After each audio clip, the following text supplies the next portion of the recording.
Hello viewers, welcome back to my YouTube channel. In this video, I will be taking you through the last episode of chapter 1, that is episode 4. And in this episode, we are going to look at the inconveniences that normally come with hosting such a summit as the one taking place in Banjul, the Gambia. We are told at the onset that 49 presidents have assembled at the Pinnacle Hotel ready for the summit. And this episode begins with a series of rhetorical questions. These rhetorical questions, I can read them. We are told that 49 heads of state were in Banjul for the summit, and all looked happy. And why not? Had they not escaped from troublemakers in their home countries?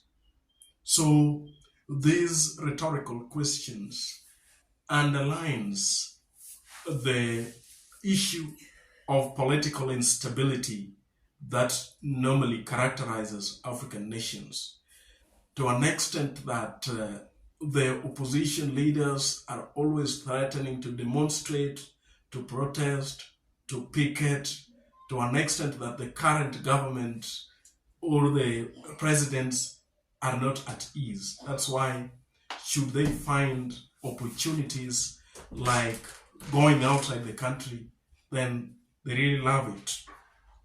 Again, the hosting country, in as much as it normally advertises them to other parts of the world, it acts as a place to, welcome the investors or to tell them that this is the right place to be. It also comes with its share of inconveniences. Like the Gambians have to contend with bulldozers being dispatched at night to demolish roadside exercises, such that when the presidents will be traveling along such roads, then they will know that such places were sidewalks. So, we even ask ourselves about the priorities of these governments. And these are roadside kiosks that feed all families, bringing about again the issue of poverty in Africa.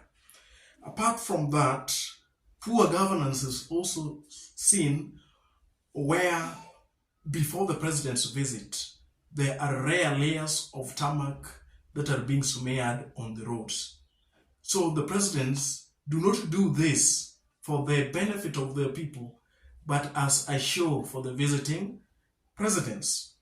Again, during such a time, there are also many checkpoints that have been erected by the guards, and they are using these checkpoints to extort motorists by asking them for bribes, bringing about the aspect of bribery or corruption in African states. Again, all water taps in the neighborhoods have dried up. Why?